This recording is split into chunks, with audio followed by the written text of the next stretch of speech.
Decía en el primer servicio que hemos venido recorriendo la carta a los Gálatas y hemos cubierto los primeros 4 capítulos y ahora como que la carta comienza a tomar otra dirección, no distinta, sino de una manera muy paulina, donde él toma sus primeras porciones de las cartas y habla de forma teológica para luego entonces irse a la parte práctica de la teología que él discutió. Él hace eso en Romanos, por ejemplo, 11 capítulos hablando de teología pura, y en el capítulo 2, entonces 10 capítulos, bueno, depende de cómo lo veamos, ¿verdad? Porque Romanos puede ser dividido en 2 o puede ser dividido en 3, y en eso como que mi mente ahí se confundió un poco, pero si lo mira de 3 maneras, cuando llegamos al capítulo 8, Pablo comienza a hacer cierta práctica de lo discutido y dice, por consiguiente, no hay condenación para aquellos que están en Cristo Jesús. Sin embargo, si divide Romano en 2, va del capítulo 1 hasta el capítulo 11 completo, y en el 12 Pablo habla de una manera similar. Y yo os ruego por las misericordias de Dios que presentéis vuestros cuerpos. Él está tratando de decirnos ahora toda la teología que yo desempaqué en 11 capítulos. Ahora yo quiero que tú veas cómo eso se lleva a la práctica. Hace lo mismo ahora en Gálatas, 4 capítulos, hablándonos de teología. Alguna de esa parte de esa teología fue pesada, pero ahora Pablo está listo para aterrizar. Y entonces, en vez de entrar directamente al capítulo 5 y tratar de descender de donde estábamos, yo pensé que sería una buena idea hacer un puente que nos permita ver la conexión entre los primeros 4 capítulos y los próximos 2. Un puente que nos permita entender un poco mejor todavía la ley de Dios, la ley de Moisés dada por Dios, versus algo que Pablo dice en el Nuevo Testamento, y es que él o nosotros no estábamos bajo la ley, sino bajo la ley de Cristo. Le dice eso a los Corintios, vuelve y le dice eso a los Gálatas, se lo dice en Gálatas 6:2.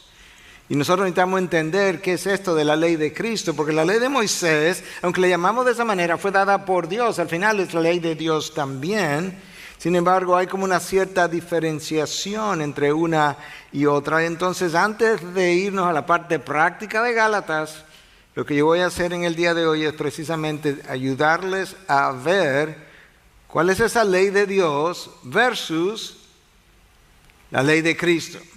Y decía que en vez de versus, ahí debería tener una y, porque la ley de Dios no puede ser contraria a la ley de Cristo.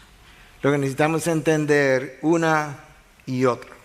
Entonces, este es el mensaje puente entre capítulos 1 al 4 de Gálatas y capítulos 5 al 6.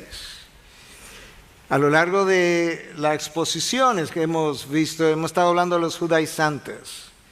Personas del mundo judío, con su judaísmo como religión, que quizás abrazaron la fe cristiana, pero que no estaban dispuestos a desabrazar el judaísmo, y por tanto estaban insistiendo en que los creyentes de las iglesias de la región de Galacia tuvieran que abrazar el judaísmo.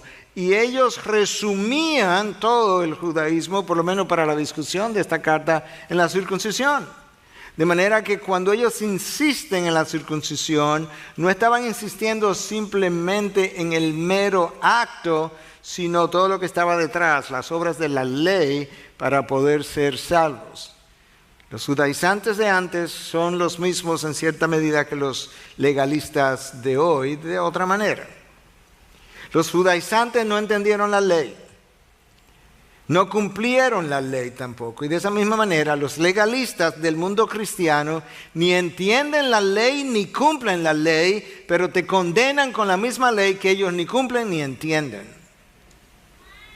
Por otro lado, hay un grupo de creyentes, de cristianos, denominados antinomistas, anticontrario, noma ley, que están en contra de la ley, que quieren un libertinaje, que quieren vivir según mi criterio, según yo sienta, según yo yo piense, a lo Frank Sinatra, a lo mi manera. Esos tampoco entienden la ley, pero tampoco entienden la gracia. Y luego está Pablo, que está tratando de predicar una salvación por gracia, ayudándonos a entender que por medio de esa salvación por gracia es que yo vengo a disfrutar de la morada del Espíritu, y la morada del Espíritu nos da a nosotros el poder para comenzar a obedecer la ley de Dios. Déjame decir eso otra vez. La salvación es por gracia. Por medio de esa gracia, la morada del Espíritu viene a mí, y el Espíritu entonces, ya morando en mí, me empodera por gracia para comenzar a obedecer la ley de Dios. Pero nosotros necesitamos entender esa ley. La ley de Dios es una sola. Sin embargo, para ayudarnos a entender la ley, como se vio en el Antiguo Testamento, cómo se vivió, los teólogos han dividido la ley, que no son tres, es una, pero la han dividido en tres, para ayudarnos a entender. Es como un Dios, tres personas. En ese caso no es para ayudarnos a entender, sino porque esa es la realidad. En este caso es una ley, y luego hay tres divisiones hechas por los hombres para ayudarnos a entender esa ley. Entonces estaba la ley ceremonial, o leyes ceremoniales, que apuntaban a Cristo, que tenían que ver muchas de ellas con las fiestas, tenían que ver con los rituales, las ceremonias, lavado de las manos, lavado de los pies, antes de comer, antes de sentarme a la mesa, tenía que hacer ciertas cosas. Antes de ofrecer un sacrificio tenía que lavarme las manos. Antes de ir al templo en el día de reposo tenía que lavar mis ropas, tenía que bañarme. Las leyes ceremoniales. Y ahí los fariseos y los escribas y los judaizantes tenían licenciatura, maestría, doctorados, PhDs, pero se quemaban en todos los exámenes. Luego estaban las leyes oficiales, o civiles más bien. Como su nombre dice, las leyes que ayudaban o ilustraban o comandaban qué hacer en caso de violaciones. Cuando tú matabas a alguien, se suponía que tu sangre debía ser derramada. Por ciertos delitos, se suponía que tú debías ser apedreado. En esos casos, ellos no eran tan buenos exigiendo eso, porque no hay muchos registros en la historia hebrea de que apedrearon a mucha gente por violaciones de ciertos pecados. No que no los hay, pero son escasos. De manera que su área de concentración eran las leyes ceremoniales. Y luego entonces la ley moral, resumida en los 10 mandamientos, todo eso formaba parte de la ley. Cuando Cristo vino a enfatizar la ley moral, porque las leyes ceremoniales se quedaron atrás con la venida de Cristo. Apuntaban a Cristo, Cristo llegó, ya no hay razón para celebrarlas. Las leyes civiles fueron dadas a Israel como nación, para Israel. Cristo vino para todas las naciones, terminaron las leyes civiles. Pero la ley moral permaneció. Y entonces yo quiero comenzar a explorar esa ley moral a la luz de la ley de Cristo. ¿Okay? Porque es la ley de Cristo que es congruente con la ley moral del Antiguo Testamento. Entonces, en una ocasión, Cristo tiene un encuentro con fariseos, escribas. Te voy a leer el encuentro de Mateo 22, a partir de versículo 34, perdón. Los fariseos se agruparon al oír que Jesús había dejado callados a los saduceos. Uno de ellos, intérprete de la ley, es un escriba, para poner a prueba a Jesús, le preguntó: Maestro, ¿cuál es el gran mandamiento de la ley? Y él le contestó: amarás al Señor tu Dios con todo tu corazón y con toda tu alma y con toda tu mente. Este es el grande y primer mandamiento. Y el segundo es semejante a este: amarás a tu prójimo como a ti mismo. De estos dos mandamientos dependen toda la ley y los profetas. En esencia, Cristo estaba diciendo, tú sabes cuáles son los 10 mandamientos que resumen la ley, ¿verdad? Los primeros 4 tienen que ver con Dios. Entonces el gran mandamiento de la ley de Dios es este: amarás al Señor tu Dios con toda tu mente, todo tu corazón, toda tu alma y toda tu fuerza. Ahora el segundo es semejante a este: amarás a tu prójimo como a ti mismo. ¿Cómo que el segundo es semejante al primero? El primero tiene que ver con Dios, el segundo tiene que ver con el hombre, precisamente. Porque el segundo tiene que ver con la imagen de Dios en el hombre y por tanto es semejante al primero. Ahí es donde está la semejanza. Y si cumple esos 2, ya habrás cumplido con el resto de la ley de los profetas. Esa es la ley de Cristo. Si quieres saber de qué ley Cristo estaba hablando, o Pablo estaba hablando cuando escribió a los Corintios, la ley de Cristo, esa es. En Gálatas 6:2, la vamos a ver más adelante, esta es la ley de Cristo. Esa ley, de una u otra manera, estaba en el Antiguo Testamento. Y Cristo lo ilustró en otra ocasión. En otra ocasión, para que tú puedas ver, se le acercó otro grupo de gente, o otro individuo, representando un grupo de personas. Yo quiero leerte ahora ese texto de Lucas 10, comenzando en el versículo 25. Cierto intérprete de la ley, un escriba, se levantó y para poner a prueba a Jesús, dijo: Maestro, ¿qué haré para heredar la vida eterna? Eso es una pregunta. Nota el experticio de Jesús, siempre respondiendo una pregunta con otra pregunta. Y Jesús le dijo: ¿qué está escrito en la ley? ¿Qué lees en ella? ¿Tú quieres saber qué se hace para heredar la vida eterna? Dime primero qué está en la ley. Respondiendo, él dijo: amarás al Señor tu Dios. ¿Te suena familiar? Con todo tu corazón y con toda tu alma y con toda tu fuerza y con toda tu mente, y a tu prójimo como a ti mismo. Él sabe exactamente lo que Cristo le respondió a otra persona en otro contexto. Entonces Jesús le dijo: has respondido correctamente, haz esto y vivirás. Escuchar. Pero queriendo él justificarse a sí mismo, dijo a Jesús: ¿y quién es mi prójimo? Y Jesús dijo: ajá, déjame ver si yo entendí lo que tú estás tratando de hacer. Porque si hubo algo en que los escribas eran expertos, es encontrar... No, déjame devolver. Los escribas y nosotros hoy en día. Es encontrar dónde es que la ley no se aplica a mí. ¿En qué caso la ley se aplica a ti, pero mi caso es distinto? Ahí nadie nos gana. Y como Jesús es Jesús, Jesús dice: déjame darle la vuelta a esto.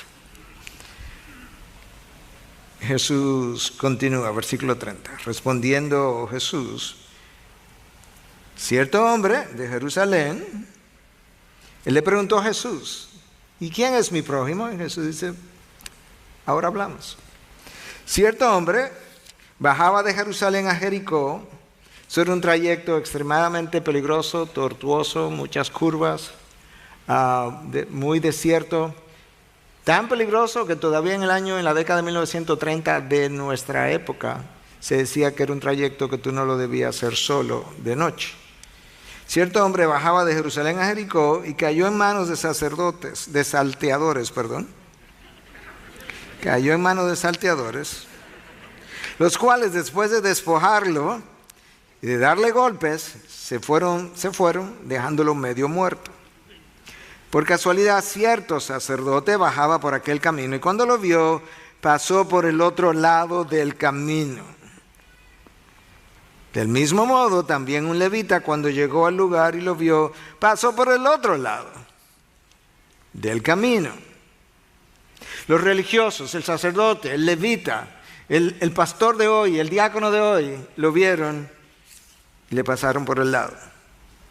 Pero cierto samaritano, nada religioso, que iba de viaje, llegó donde él estaba y cuando lo vio, tuvo compasión.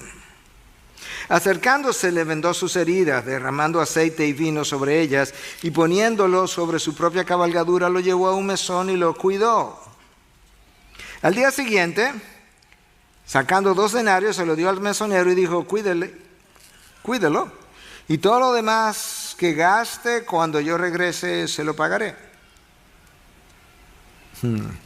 Aquí viene Jesús raramente respondía a las preguntas directamente. Aquí viene la pregunta ahora. Tú me hiciste una pregunta, ¿quién es mi prójimo? Y Cristo le da una parábola y dice, ¿cuál de esos 3 piensas tú que demostró ser prójimo del que cayó en mano de los salteadores? El intérprete de la ley respondió, el que tuvo misericordia de él. Ve y haz tú lo mismo, le dijo Jesús. ¿Tuviste lo que Jesús hizo? Tú quieres saber quién es tu prójimo. Tú lo que andas buscando es ver a cuál prójimo es que tú no tienes que ayudar, porque en ese caso la ley no se aplica a ti.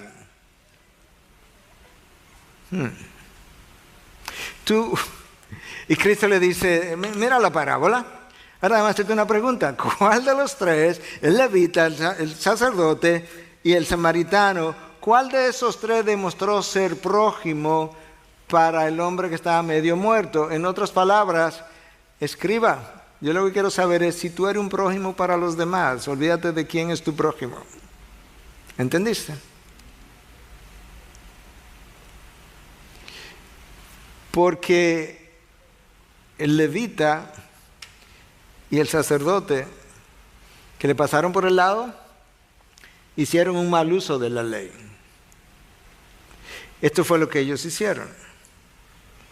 La ley ceremonial me dice que si yo toco a un hombre que está muerto, y a lo mejor ya está muerto, él lucía medio muerto, pero a lo mejor está muerto, yo quedo inmundo por 7 días, no puedo ir al templo, las ceremonias son más importantes que la vida, no puedo tocarlo. De manera que encontré la excusa perfecta y encontré cómo definir quién no es mi prójimo.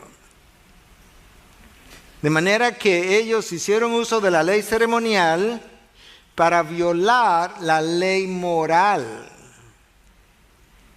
Porque la ley ceremonial pregunta, ¿qué me pasa a mí si yo hago algo por este hombre? Me puedo quedar contaminado. La ley moral pregunta, ¿qué me pasa a mí si yo no hago algo por este hombre? ¿Por qué la ley moral pregunta, ¿qué me pasa a mí si yo no hago algo por este hombre? Porque el segundo mandamiento es semejante al primero, amarás a tu prójimo como a ti mismo. Y si tú fueras el que está ahí y no ayudas, no te ayudan, algo te va a ocurrir. El legalista está continuamente buscando lo que en inglés llaman loophole para encontrar dónde la ley no se aplica, de manera que mi caso es distinto. Es como yo voy manejando y alguien me toca el vidrio y me está pidiendo, esa gente lo que andan es buscando dinero para después gastarlo en vicios. En este caso no se aplica a mí, ese no es mi prójimo. Los vecinos de aquel lado de la frontera son así, asado, eso no son mi prójimo, no se aplica, eso no es mi prójimo. No, que esa persona que tiene un niño cargando, lo que pasa es que lo alquilan y después el dinero no es para ellos, pero tú conoces a esa persona. No, pero alguien me dijo que vio en una ocasión una señora que otra persona le dijo que hace como 6 meses, eso es lo que ella estaba haciendo, por tanto esta también es igual. Aquí no se aplica, yo estoy fuera del segundo mandamiento de la ley de Dios. No estamos tan lejos del sacerdote y el levita de la parábola. Maestro, ¿cuál es el más grande mandamiento de la ley de Dios? Tú ama a Dios con toda tu mente, todo tu corazón, toda tu alma y toda tu fuerza. Y el siguiente es semejante, no igual, pero es muy semejante. Y al prójimo como a ti mismo. El primero tiene que ver con Dios y el segundo con la imagen de Dios en el hombre. ¿Y qué tiene todo esto que ver con Gálatas? Todo, absolutamente todo. Leímos en Gálatas 3:28, en Cristo ahora, bajo la ley de Cristo, no hay ni griego ni judío. De manera que no hay samaritano ni judíos. Los judíos odiaban a los samaritanos. No lo hay. Porque todos somos portadores de la imagen de Dios, no importa cuál es su procedencia y no importa cuál es su relación contigo. Literalmente hablando. El samaritano tuvo compasión. El problema es que la falta de compasión niega la imagen de Dios en el otro. Y eso no es pequeño. En el Nuevo Testamento, Santiago dice, si alguien te pide algo, porque no tiene con qué comer, no le vayas a salir con que voy a orar por ti, porque eso él no come con eso. Él no se llena con eso. Cuando tú lees los 10 mandamientos, el 6º mandamiento dice, no matarás. Esa es la capa de arriba del mandamiento. O sea, no es todo el mandamiento. Recuerda que los mandamientos tienen la letra de la ley, el espíritu de la ley. Cristo vino a enseñar el espíritu de la ley porque ellos solamente conocían la letra de la ley.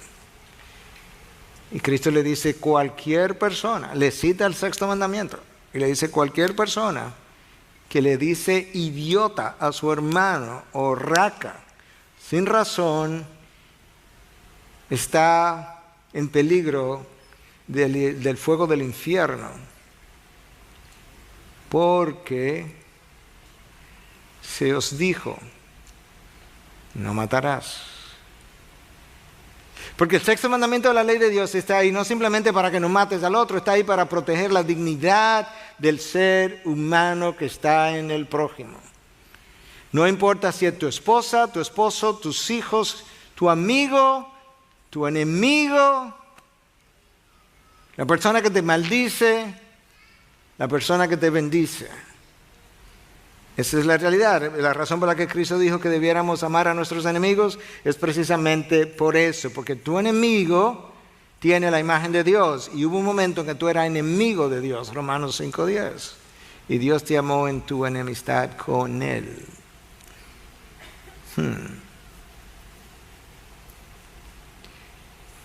En la parábola, el samaritano, que conocía menos que el intérprete de la ley, fue el que tuvo compasión. Tuvo lo que frecuentemente nosotros no sentimos por el otro. La compasión en el original, esa palabra es splagnixomai, y esa palabra tiene que ver con entrañas, como el corazón, los pulmones, el hígado, los intestinos. Es algo profundo, de manera que la compasión es un sentimiento profundo. Es como una metáfora para referirse a algo que tú sientes en tu interior, lo que Jesús sintió cuando vio a las multitudes y fue movido por las multitudes. Es simplemente la expresión externa del amor interno que tiene una imagen de Dios por otra imagen de Dios. Eso es como es. Jesús amó a las multitudes, pero amó a las multitudes porque estaban formadas por múltiples imágenes de Dios, una a la vez. Y su amor por ellos lo movió a la compasión. Cuando él vio gente con hambre, quiso darle de comer. Cuando él vio personas enfermas, a unos le devolvió la vista, a otros lo paró y los hizo caminar, a otros le devolvió la audición, a los leprosos los limpió. Cuando vio a personas llorando porque habían perdido sus seres queridos, les devolvió a sus seres queridos. A Lázaro lo llamó de ultratumba, al hijo de la viuda lo levantó y se lo entregó a su propia madre. Jesús fue conmovido por el dolor del otro. Jesús sintió lo que el otro sintió. El gran teólogo del pasado, W. Warfield, escribió un libro que es de dominio público, está en inglés, La vida emocional de nuestro Señor, The Emotional Life of Our Lord Jesus Christ. Y él hace la observación que la característica número 1 a la que nosotros debiéramos concluir o debiéramos llegar cuando tú examinas la vida emocional del Señor Jesucristo es la compasión. La número 1, por encima de todas las demás, si tú analizas la vida emocional de Jesucristo, la compasión que tú y yo frecuentemente no tenemos, la compasión que la ley de Moisés, interpretada por los escribas, no te permitía tener, la compasión que tú solamente puedes experimentar, número 1, si estás bajo la ley de Cristo, y número 2, si estás empoderado por el poder del Espíritu para que Él te capacite para sentir lo que tu carne jamás llegaría a sentir. Y está tan claro en las Escrituras que ofender la imagen de Dios en el otro, aun si es tu enemigo, no es una pequeña falta. Esa es la razón por la que Cristo dice, si te maldicen, bendice. Si te piden la capa, dale la túnica. Si te dan una mejilla, ponle la otra. Si tú quieres que vaya una milla, ve 2. ¿Y qué gano con eso? Y Cristo dice, ¿qué ganas con eso? ¿Quién ha hablado de ganancia?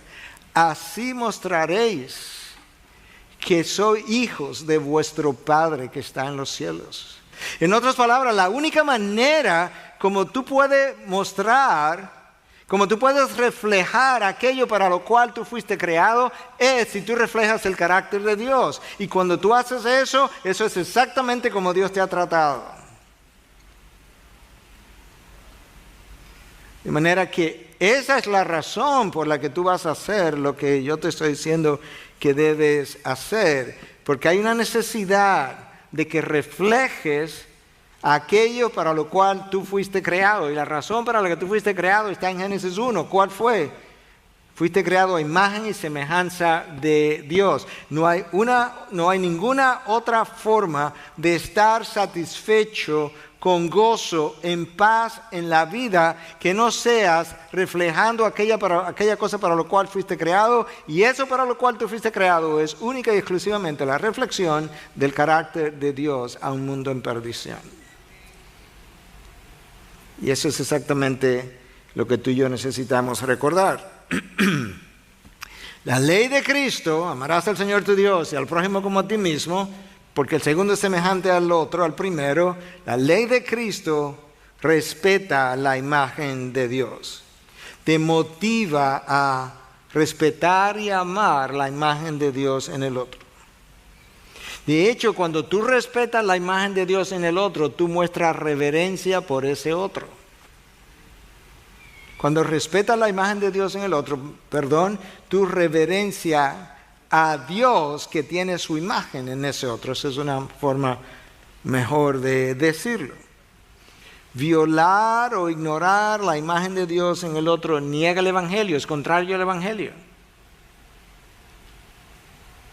Cuando viola la imagen de Dios en el otro, el Evangelio queda negado. Cuando tú no prestas atención a la imagen de Dios en el otro, tú no reflejas a Cristo. Y si no reflejas a Cristo, no reflejas el Evangelio y no reflejas que has creído en el Evangelio.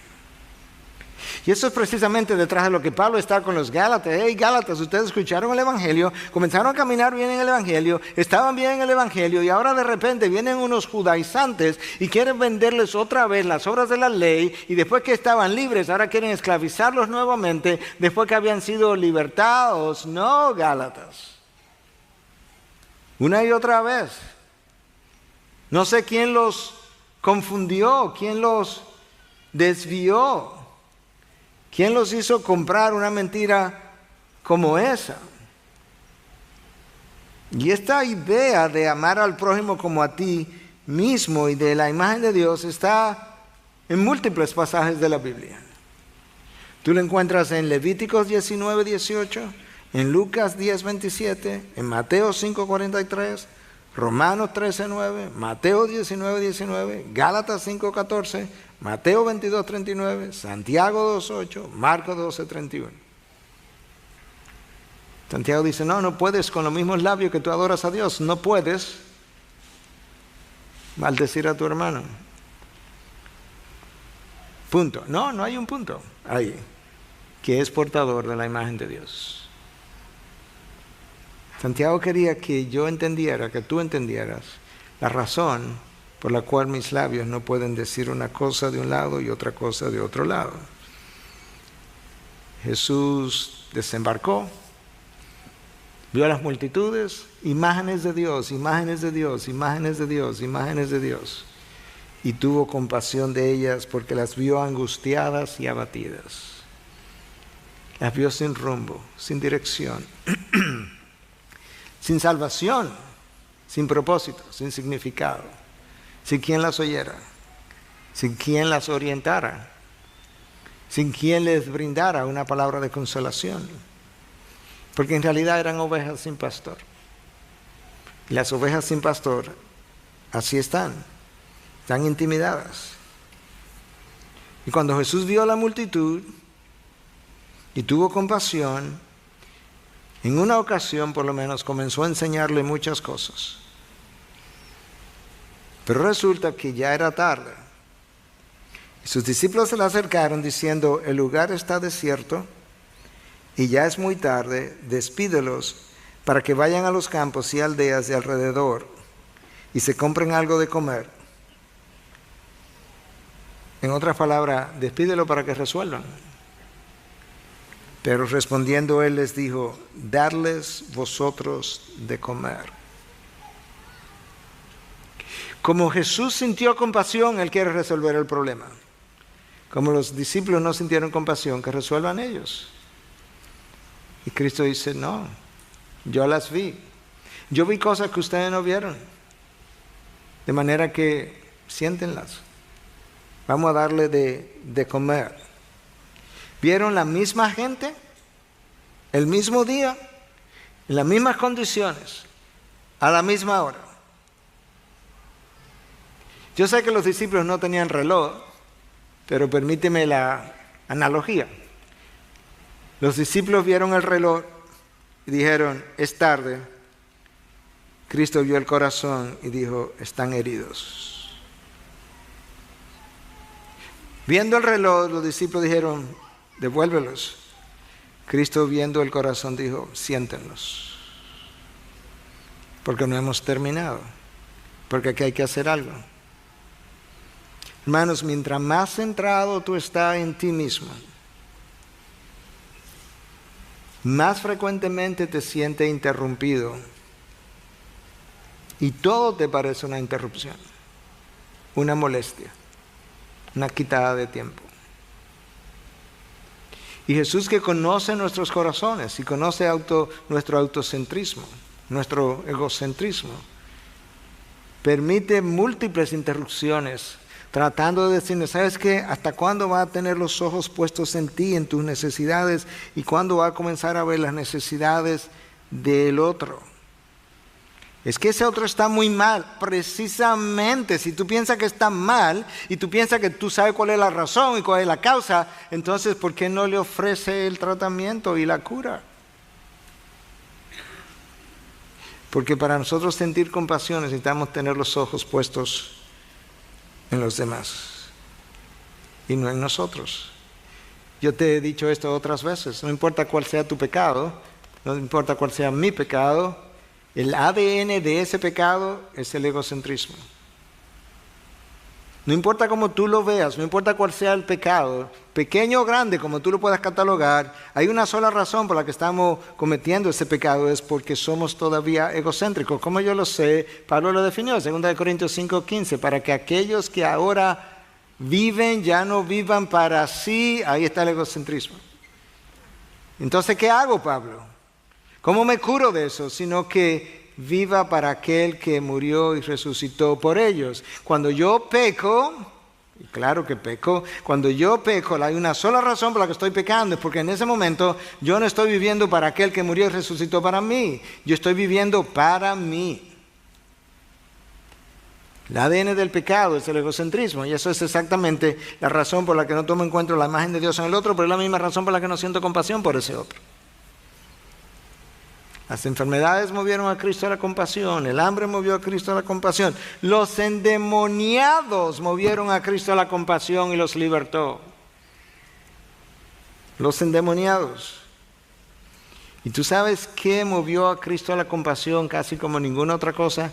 El yugo religioso que los fariseos y los saduceos y los escribas impusieron sobre la población.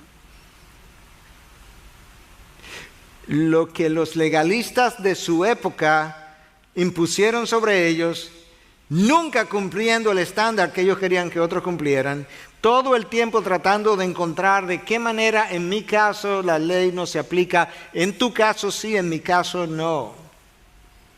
Como en la parábola de el samaritano y el levita y el sacerdote. Y esa es la razón por la que Cristo dice, venid a mí, dejen esa gente. Todo lo que estáis cargados y cansados. No solamente lo que estaban cargados y cansados de su pecado, lo que estaban cargados y cansados del yugo religioso por cientos de años, imponiéndole una ley que ellos no tenían la capacidad de cumplir, que ellos no entendían y mucho menos cumplían. Venid a mí. ¿Y qué tú tienes para nosotros? Yo tengo un yugo liviano y mi carga es ligera. No como el yugo de ellos. ¿Y cuál es ese yugo? Y tengo una ley. No tengo 600 mandamientos como la ley de Moisés, 600 y tantos mandamientos. Yo tengo 2. En serio, sí, 2. Tú amas a Dios, tú amas al prójimo. Contra tales cosas no hay ley. ¿Tú quieres ver otra vez cómo actúa esto de la imagen de Dios y cómo actúa la ley de Cristo? ¿Y por qué es que Pablo está insistiendo que ya no estamos bajo la ley de Moisés como ellos la conocieron, sino bajo la ley de Cristo? Te voy a dar otro encuentro de Cristo para que lo podamos ver. Cristo está en Judea, en el sur. Tiene que ir a Samaria, que estaba en el norte. En realidad tiene que ir a Galilea, que está en el norte, pero para ir a Galilea, si tiras una línea recta, pasa por Samaria. Pero los judíos, como odiaban a los samaritanos, o se iban por el lado del Mar Muerto, o se iban por el lado de la costa, pero nunca por el medio. Pero en esta ocasión, el texto dice que Cristo tenía que pasar por Samaria. No, él no tenía que pasar por Samaria, porque habían otros 2 caminos que eran los usuales. Pero Cristo tenía una cita en Samaria. Y los judíos odiaban a los samaritanos. Esa es la razón por la que Juan y Jacobo tan fácilmente pudieron decir, ¿verdad? El día que no lo quisieron recibir en Samaria, hemos hablado de esto en otras ocasiones. No quieren recibir. Maestro, ¿tú quieres que hagamos llover fuego del cielo? ¿Que los consuma a todos estos impuros? ¿A todo este grupo sin imagen de Dios en ellos? Eso se decía de los esclavos, que no tenían almas. Estaban muy lejos de ellos. Eso fue hace 100 años. 100 y pico. Que no tenían almas. Eso se dijo de los indios de nuestro país, que no tenían almas. Lo dijo gente que decía creer en Cristo. Cristo comienza a caminar hacia Samaria y se encuentra con una mujer samaritana. Cristo se encuentra con una mujer que en la mente de los judíos es enemiga de ellos. Estos son los samaritanos. Me imagino que el encuentro de por sí ya los irritó. Número 2, las mujeres no tenían ningún valor en la época de Cristo. Nada, 0. De manera que ellos los judíos vieron una mujer sin valor, samaritana, sin dignidad, impura, y ahora que andaba buscando agua. Y Cristo se pone a hablar con ella. Los discípulos van a buscar algo que comer y él le dice, vayan ustedes, y yo me quedo hablando con ella. Me imagino que quedaron irritados. Pero Cristo ve a esta mujer Y como él no está bajo los prejuicios que ellos sí estaban, y como nosotros necesitamos recordar que estamos en Cristo, y en Cristo no hay ni hombre ni mujer, Gálatas 3:28, tú ves cómo Gálatas sale a relucir otra vez, pues ahora no hay aquí, Cristo no está frente a una mujer y tampoco hay griegos, ni judíos, ni samaritanos. Entonces Cristo ahora no está frente a una de esas categorías, está frente a otra imagen de Dios. Y ve que esta imagen de Dios ha sido abandonada por 5 maridos que probablemente la abusaron. Y que ahora tiene un marido que el texto no dice, pero probablemente no la está tratando bien tampoco, porque no era la costumbre. Cristo vio una imagen de Dios herida, que esta mujer portaba, en necesidad de redención, no tanto de agua, de redención. Él vio una mujer que estaba más sedienta espiritualmente que físicamente. Y él entendía, obviamente, que en él no hay hombre ni mujer. Y los discípulos que vieron, otra cosa, ellos vieron el pecado, vieron la consecuencia del pecado, 5 maridos, se airaron, pero Jesús tuvo compasión. Yo creo que esa palabra es como, si tú la divides, como que también nos sirve de recordatorio con pasión. Tú debes sentir el dolor del otro con pasión. Debes ser movido pasionalmente a hacer algo por el otro que está en dolor. Es de ahí de donde Pablo no quiere que saquen a los Gálatas. Pablo no quiere que tomen a los Gálatas y lo arrastren para atrás otra vez, a estos prejuicios donde había hombre y mujer, judío y samaritano. No. No es simplemente la circuncisión. No, es mucho más que esto. Pero ellos vieron la misma mujer, sí, muchos tienen ojos, pero no ven lo que otros ven, porque no perciben la realidad detrás. Para nada. Unos ven, pero no se conduelen, porque el egocentrismo no le permite ver la necesidad. Porque si la veo, a lo mejor me siento cargado de culpa de que no hice nada y yo no quiero ni puedo vivir así. Entonces no veo. O la veo pero justifico por qué no debo ayudar. Otros ven y no hacen nada porque hacer algo representaría como un inconveniente.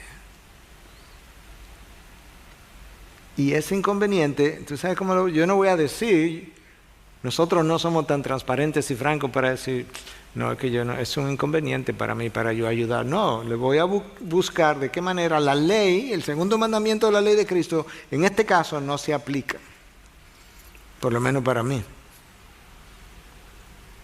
Otros ven y usan la fe cristiana, la misma fe cristiana, para no hacer nada, como hicieron los norteamericanos en los años de 1800 con la esclavitud. Los norteamericanos cristianos, que incluso decidieron no hablar de esto en las iglesias porque iban a dividir la iglesia. No vamos a hablar del segundo mandamiento de la ley de Dios, porque si hablamos del segundo mandamiento de la ley de Dios, podemos dividir la iglesia. Mejor airamos a Dios y no a los miembros de la iglesia. En Europa, totalmente contrario en la misma época. No le podía hablar a un Spurgeon de poseer esclavos, lo cual no era un problema en Norteamérica. Hermanos, la realidad es que es mucho más cómodo vivir sin interrupciones. A mí me sería más cómodo, pero no es más bíblico. Es más, no es bíblico. Jesús vio todo el tiempo lo que los discípulos no podían ver. Y fue movido por amor a ayudar al otro, al prójimo. Tú sabes que lo hemos dicho otras veces. Dejaré de decirlo cuando tome la última respiración. El amor complica tu vida. Complica la vida del que ama. incluyendo la de Cristo, y descomplica la vida del amado. Y eso fue cierto en la vida de Cristo. Los discípulos querían vidas simples. Cristo quería vidas conforme a la imagen de Dios en ti. La imagen de Dios en ti, redimida, debiera de forma natural sentir compasión. Porque lo que ocurre es que la imagen de Dios, si ya ha sido redimida, debiera sentir por las cosas que Dios siente. Y esa imagen de Dios ve a otra imagen de Dios en necesidad y dice, aquí hay que hacer algo. No importa si es hombre, mujer, samaritano o judío. Es el amor de Dios en nosotros que mueve mi imagen de Dios a hacer algo por tu imagen de Dios. Por eso el apóstol Pablo dice que de ahora en adelante, después que él conoció a Cristo, ya no podía ver a nadie según la carne. No, anteriormente él no tenía compasión, perseguía a los cristianos, quizá dio la aprobación de que se mataran algunos cristianos y quizá incluso llegó a matarlo él mismo, quién sabe. Pero él dice, eso era cuando yo veía las cosas según la carne. Ya yo nací de nuevo, ahora conozco la ley de Cristo y ahora conozco que tengo que amar a Dios y tengo que amar al prójimo y que el segundo mandamiento es semejante al primero y no puedo decir que cumplo con el primero si no cumplo con el segundo, porque esos dos mandamientos no están despegados. Si no cumplo con el segundo, no cumplo tampoco con el primero. Eso es lo que Pablo había enseñado a los corintios a través de lo que el Evangelio es. Debes obedecer a Dios por amor a Dios.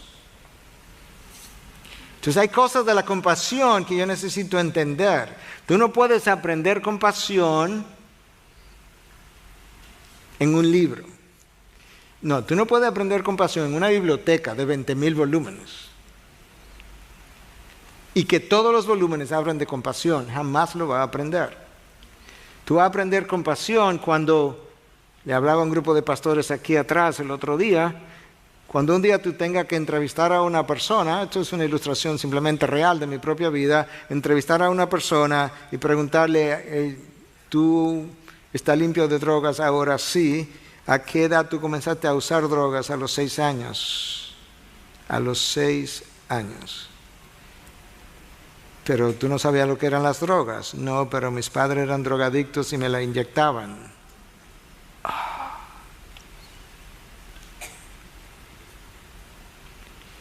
Y yo te he compartido eso en otras ocasiones, pero simplemente quiero recordártelo. En ese día yo casi oí, no estoy esperando oír la voz audible de Dios, pero es como si lo hubiese oído cuando Dios me decía, eso es para que no juzgue lo que no conoces. Lo que tú no conoces, lo que tú no entiendes, no lo juzgue. Porque este fue un adicto sin saberlo, aunque posteriormente él tuvo la oportunidad de salir de eso. Tú no aprendes compasión a menos que estés no solamente con personas en dolor, sino tratando de entender su dolor. Y como nosotros no vivimos así, sino que estamos tratando de comprender nuestro dolor, nuestra dificultad, nunca aprendemos compasión. Porque nuestra tendencia es a querer que se tenga compasión con nosotros. Tu tendencia y la mía. La compasión, para yo experimentarla, yo tengo que estar centrado en el otro. Tengo que ser otrocéntrico, no egocéntrico. Tengo que considerar otro como superior a mí mismo. Eso es como tú comienzas a experimentar la compasión. En tercer lugar, la compasión toma en cuenta las consecuencias que el otro experimentaría si yo no hago algo por él, si yo no intervengo. Ve la necesidad humana, quiere llenarla, considera las consecuencias de yo no hacer nada. Mientras la respuesta de Jesús fue una de compasión, la respuesta de los discípulos frecuentemente fue una de condenación. ¿Y por qué somos así? Porque los que ahora viven todavía siguen viviendo para sí mismos. por nuestro egoísmo. Cuando la compasión es expresada, no es más que el amor interno por la imagen de Dios en el otro. Por eso es que la Biblia no me da chance, no me da un espacio, un solo espacio para odiar a ninguna persona. No me da una molécula de espacio. Porque no hay personas humanas que no sean portadoras de la imagen de Dios. Y no hay personas humanas que no puedan ser redimidas de su condición. Y mucho más si ya Cristo pagó por sus pecados y pagó sangre por ellos. El problema del egoísmo es que el egoísmo, si lo personificamos, él no se inmuta por nadie, por nada. Él no tiene sentido de urgencia. Eso puede, déjalo ahí que espere. Pero que te están esperando, sí, no importa, pero tiene una hora esperando, está bien, yo estoy ocupado, yo voy después. No tiene sentido del tiempo, no tiene sentido de urgencia. Cuando se pueda, pero ¿cómo que cuando se pueda? No, cuando yo pueda, o sea, el egoísmo. Y Cristo nos está diciendo, si el Evangelio verdaderamente te ha definido, no si tú sabes cuál es la definición del Evangelio, no, si el Evangelio ha definido tu vida, entonces se supone que ya tú no ves a nadie, subraya nadie, según la carne, de manera que ahora toda persona es una portadora de la imagen de Dios y tú estás ahí para reflejar, si tú conoces a Cristo, tú estás ahí para reflejarle a esta persona que conoce o no conoce a Cristo, cómo verdaderamente luce la imagen de Dios redimida en el hombre, de tal manera que ahora tú estás llevando a cabo el propósito para el cual tú fuiste creado en el primer lugar. Llena la tierra de la imagen de Dios. Crecer y multiplicaos. No te creas que el Señor Dios dijo crecer y multiplicaos porque yo lo que quiero es llenar la tierra de muchachos. No es así. Crecer y multiplicaos porque yo quiero llenar la tierra de mi imagen. De manera que tu mejor motivación para tener hijos es querer contribuir a llenar la tierra de la imagen de Dios en este planeta. Esa es la razón. De hecho, eso es lo que Malaquías dice, que Dios de dos hizo uno, ¿para qué cosa? De Dios hizo uno, ¿con cuál intención? Para que Dios pudiera tener una descendencia para Él. Si esa es tu motivación, gloria a Dios, aleluya. Para eso Dios creó la unión del hombre y la mujer. Tú puedes ver hasta dónde puede llegar como el egoísmo y la manera de distorsionar la ley de Dios. En la época de Jesús, en el primer siglo, había gente que pensaba, judíos que supuestamente adoraban al Dios creador, que pensaban que era mejor que los nacimientos de gentiles no se produjeran porque habría un gentil más en la tierra. Y Dios decía, no, yo quiero una imagen más de Dios en la tierra. Ese fue el propósito. De manera que Dios use este mensaje para hacernos reflexionar, capacitarnos a reflexionar primero y luego que entendamos, capacitarnos por medio de la morada de su Espíritu a reflejar la imagen de Dios en nosotros a otros que también son portadores de la misma imagen, de tal manera que otros puedan escuchar el mensaje de salvación y luego verlos en nuestras vidas, de manera que verdaderamente nosotros podamos mostrar el poder del Evangelio cuando hace residencia en un ser caído y lo transforma de tal manera que de repente luce como una persona completamente diferente, porque la imagen de Dios ahora está haciendo lo que estaba supuesta a hacer. A amar sin condición, por amor a Cristo. Padre, gracias por tu mensaje. Gracias porque a través del Evangelio tú nos arraigaste, nos sembraste en la verdad. Pero luego el mundo tiene vientos y mi egocentrismo tiene tendencias. Y los vientos del mundo y mi tendencia a quererme arrancar yo mismo de donde fui plantado, o de otros como los judaizantes que querían venir y desarraigar, desplantar, si pudiera decir, a los gálatas del terreno donde tú lo habías plantado. Todas esas cosas están ahí afuera. Ayúdanos a luchar contra ellas para la gloria tuya.